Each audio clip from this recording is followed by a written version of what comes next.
Okay, boss of YouTube, what's up? How's it going, everybody? For y'all today, the first official team building video of PGBL Season 2. If you guys may have missed my draft analysis video, a link to that should be down in the description, as well as a link to all of the coaches in the PGBL Season 2. So definitely go check everybody out, guys. We have a great list of coaches for this season. And if you guys do like this new method of me...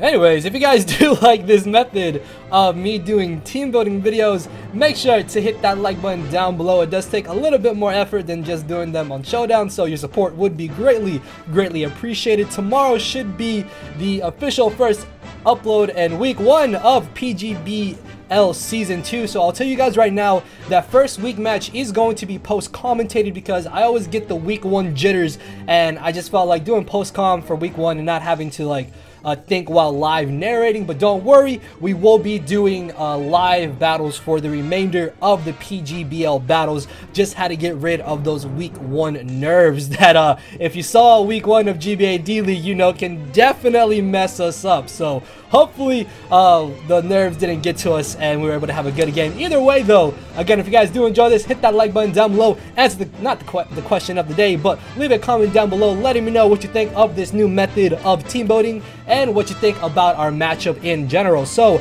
our week 1 opponent is going to be the Mowtown Marowaks, if I'm not mistaken. This is going to be our team matchup. They are coached by Grim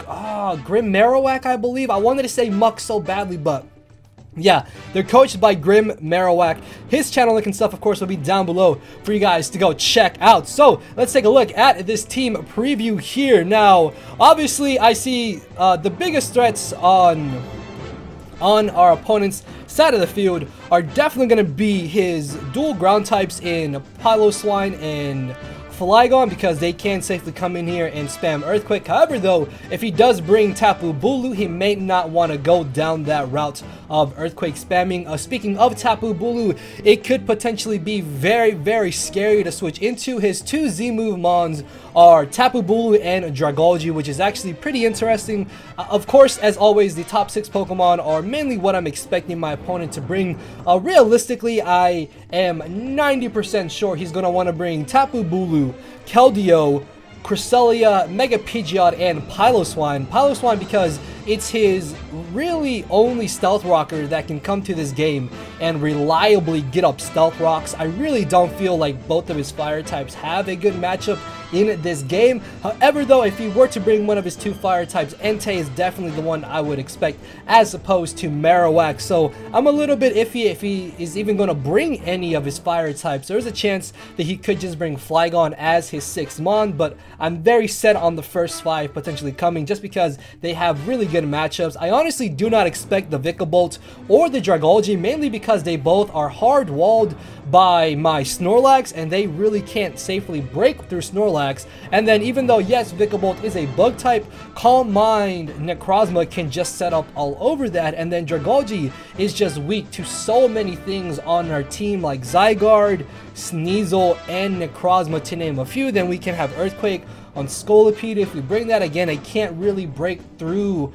our Snorlax, and then Mega Deontay can 2-hit KO it depending on what EV spread he exactly is going to want to bring. But with that being said, let's go ahead and jump into the first team member of the Durham Druddigons, which is going to be my girl Samantha, aka Scolipede. And I will try to have a way to have the EV spreads on the screen for you guys so y'all can know exactly what the EVs are. But with this EV spread, I believe we are actually able to outspeed max speed Adamant Entei, because he could definitely want to bring Choice Banded Entei. Yeah, we can outspeed Adamant Entei by 1 point. If he brings Jolly Entei, that means that he will not be running the event Entei, which will not have access to Sacred Fire or Extreme Speed, which is going to be really nice. And the cool thing about Scolipede in this match is that after a Swords Dance, it just comes in, Swords Dances, and can literally just sweep through his entire team. Actually, before I continue any further, I want to give a huge shout out to the front office homies, the OG himself, Shuckle King 87, my boys Harris is awesome and Quinn, and the newest additions, the Flying Burb and Mio. Thanks to all of them for helping me finalize this week 1 squad. So if you guys know them, definitely check them out. And anyways, back to the team here. I honestly felt like I really didn't need to bring Jolly Scolipede in this matchup. Like, yeah, Jolly Scolipede would be nice if he wants to bring like a Scarf Keldeo, but I'm obviously not going to try to put myself in a position of where I'm going to bring in Scolipede against the Keldeo. So I should be able to get a speed boost from KOing something or forcing a switch out. Then as Keldeo comes in, if it is Scarfed, I can just protect, and then at +2 speed, I can outspeed it and then knock him out with the Mega Horn or Poison Jab. The main issue with Scolipede though in this battle is that I need to bring everything to about 60-ish%, because if anything like Piloswine, Keldeo, or Mega Pidgeot, for example, are above 60-ish%, they can still comfortably live in Mega Horn unless I am able to get up a Swords Dance. So I'm kind of just preparing for worst case scenario. If I can't try to put myself in a position of where I can go for a Swords Dance, then I definitely want to try and just sweep with Scolipede after being able to gain a speed boost or 2 and just pick off the rest of his team. So yeah, look at Scolipede, look at his team. Nothing really takes her dual stabs all that well, except for the Dragalge and the Alolan Marowak, which again, I honestly do not expect them to come, and even if they do come, Rocks are going to wear them down, potentially Spikes are going to wear them down, and if he wants to use them as pivot Pokemon, then they're going to be taking that initial damage to allow Scolipede to just come in and basically win. So yeah, I really felt Scolipede had an amazing matchup in this game. So moving on to our second member of the Durham Druddigons this week, it is going to be Deoncy, aka Carmella, making her debut for the first time ever on the Durham Druddigons in any type of draft. And we are going to be running enough speed once we Mega Evolve to outspeed non-Scarfed Keldeo by 1 point. Also, we are running a bit more of a bulky spread, because if he does want to bring Choice Banded Entei, then obviously I don't just want my only initial switch-ins to be Snorlax or Vaporeon, but if I am running a bulky Deoncy, because regular Deoncy has higher defenses than Mega Deoncy, I can switch it in initially to a Sacred Fire, live the hit, then Mega Evolve the following turn, outspeed Entei, and then knock him out potentially with a Power Gem or an Earth Power, depending on how things go. Toxic is mainly for the Piloswine and the Cresselia. I guess Toxic could be a little bit helpful for the Tapu Bulu as well. I think at one point I was debating between either having Toxic or having Hidden Power Poison, because Hidden Power Poison I think was actually a straight Oko on Tapu Bulu, which was pretty awesome, but I really felt like I needed Earth Power, because thanks to the fact that Earth Power is not affected by grassy terrain, it allows me to hit Dragalge for some super effective damage, and if I can get it to take entry hazard damage every time it comes in and just wear it down, eventually my Mega Deoncy will be able to knock it out, so it won't be as potentially big of a problem. But between Power Gem and Moonblast, we can honestly do a lot of good damage to his team, and if one of his switch-ins to this is going to be the Cresselia or the Piloswine, I can predict them to come in and I can Toxic them, thus putting them on a timer, and that's going to be absolutely amazing as well in this matchup, because being able to get rid of Cresselia means that I don't have to just solely rely on hitting a Mega Horn on the Cresselia, because knowing my luck, I'm going to miss that Mega Horn in a crucial scenario, and I don't want that to happen. So if I can weaken a potential physically defensive Cresselia enough, then I can just knock it out with a Poison Jab. So yeah, really think Deoncy has an amazing matchup in this game, because again, its dual stab hits absolutely everything for neutral or super effective damage, and with the 92 special attack investment, I believe we can secure a 2 KO on Tapu Bulu if it tries to switch in expecting to be able to live 2 hits after the grassy terrain. So moving on to our next team member here, we have Moody, aka Sneasel, also making her debut for the Durham Druddigons. And the cool thing about Sneasel is that it's kind of in the same boat as Scolipede, where its dual stab just does so much damage to the Mowtown Marowaks. Like, look at Sneasel and look at his team. Yeah, outside of Keldeo, which as you can see we do have the Aerial Ace for, there is nothing that's going to be safely switching in to Sneasel. I was really stuck between having either Expert Belt or Life Orb, but honestly I feel like Expert Belt may be a little bit better because the main role of Sneasel in this match is to just come in and revenge kill things, or just be able to pick things off with Ice Shard. Essentially, Ice Shard of course is going to be able to pick off a Scarf Tapu Bulu, a potential Dragon Dance Flygon, and of course the Mega Pidgeot, which is going to be absolutely amazing. Knockoff of course is absolutely needed for the Cresselia because we are going to be doing roughly about 45 to a little bit over 50% with knockoff. Yeah, I know that's not really that much damage because we are Expert Belted, but my main plan to be able to deal with Cresselia, which I 100% expect, is to be able to Toxic it. So if I can put it on that timer, eventually Toxic damage will start racking up on him, and once I knock off a potential Cobra Berry or Leftovers, then it's going to be a lot easier for my Sneasel to beat it 1v1, and all I really need to do is get off knockoff damage and ensure that Cresselia is not above like 80% HP in order for my Scolipede to then come in and knock it out with the Mega Horn. But I do want to try to get myself in a position of where I don't have to solely rely on Mega Horn being my main way of being able to knock out Cresselia. So yeah, Sneasel will be able to help me out there getting rid of Leftovers after I am able to Toxic. And Aerial Ace also does about 40-ish to almost 50% to Keldeo with Expert Belt, so that is honestly pretty solid damage. If I can force it in a couple times after entry hazards or just taking a Scald, or if I'm able to burn it with Scald, then it is going to be a lot easier for me to be able to beat it 1v1 with my Sneasel here. So moving on to our next team member here, we got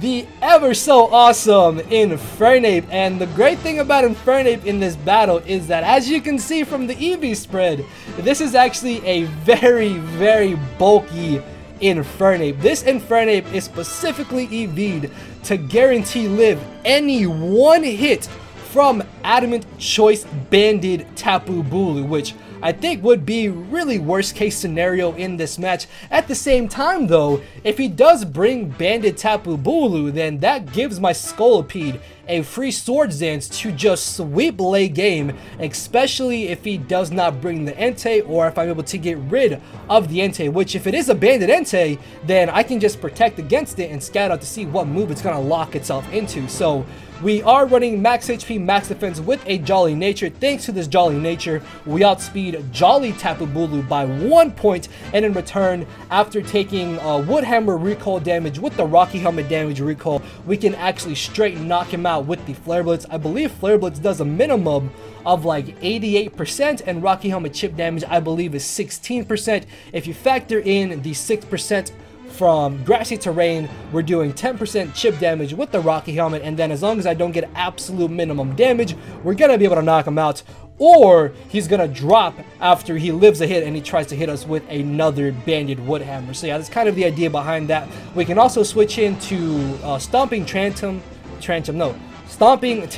sorry, and Zen Headbutt potentially, so that's going to be pretty awesome. With Slack Off, we obviously will be able to keep Infernape at a very high amount of HP. Stealth Rocks are also going to be very important in this battle. I'm hoping that I can try to get Infernape in before I needed to switch into Tapu Bulu and before it potentially knocks me out, so I can get up Stealth Rocks and just start to be able to get that very needed chip damage for my Sneasel and for my Scolipede to be able to break through his team, or Swords Dance Scolipede to just sweep late game. And then U-turn there is honestly just for momentum. I didn't want to have Earthquake because if he does bring the Bulu, Earthquake is honestly not going to be doing anything to the Alolan Marowak or the Dragalge, which again, I honestly don't expect them, but if he does bring them, I wanted to be able to at least have some way of being able to potentially pivot out against them if he does try to bring them in on my Infernape, or I can just get off little bits of chip damage with the U-turn.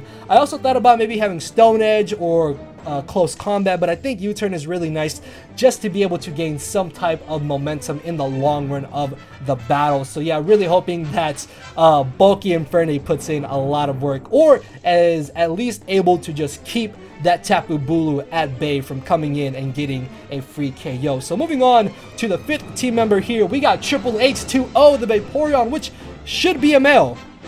I will have to fix that before I do this battle. So yeah, I haven't had the battle yet, but I do promise you guys it will be post-commentated, because again, I get the week 1 jitters and I just get really nervous. So yeah, I don't want to do it live and then just kind of choke and really mess up. So yeah, a week 1 will definitely be a post-commentated match here. Actually, hold on. This is really nice here, because we can. This is where we can just edit some things here. Hold on. Oops. I always click the wrong key. I apologize. Live editing. Okay, yeah, so there we go. You can see water absorbed there. So, the great thing about Vaporeon in this matchup is that it's my main switch into the potential fire types that he could want to bring. The only downside of Vaporeon in this matchup is that it realistically is kind of the glue of this team, because if you saw everything else already, we don't exactly have too many bulky pivot mons, and I really like to have at least 1 or 2 pivot mons on any type of team that I make, just to be able to guarantee trying to gain back some type of momentum. But the great thing about Vaporeon in this match is that, again, it can safely switch into Banded Entei. It can also switch into Hurricane Mega Pidgeot, because as long as he's not modest, which he really shouldn't be modest, he should be running enough speed to outspeed Sneasel, so he's got to be timid in that case. Because we do have max HP with a Calm Nature and those 4 Spadef EVs, there's no way that a Hurricane will be able to 2 KOs after Stealth Rocks. Also, this EV spread is factoring in the potential 50% chance of him burning us with Sacred Fire, because again, this is my main switch into Entei. Also, if he doesn't have Specs Keldeo, this is also another really good switch into that monster as well. Although if he is Specs Keldeo, then he can potentially 2 KO us, so that is really something I'm gonna have to be careful and watch out for. And of course, with this moveset, thanks to Wish and Protect, we can try to keep Vaporeon at as much HP as possible. Also, we can pass off wishes to any one of our other team members if they're too low, or if Vaporeon goes down and that team member can come in and knock out the opposing mon to gain the wish, then that will also be very beneficial. Scald is honestly just really spammable against his team. The only issue is that I do not want to Scald burn the Cresselia, so I will have to be a little bit careful on how I go for Scald, because my main plan going into this game is to Toxic the Keldeo with either my Mega Deontay or the final team member that is after Vaporeon, which is going to have Toxic, by the way. So yeah, my main plan is a Toxic Cresselia,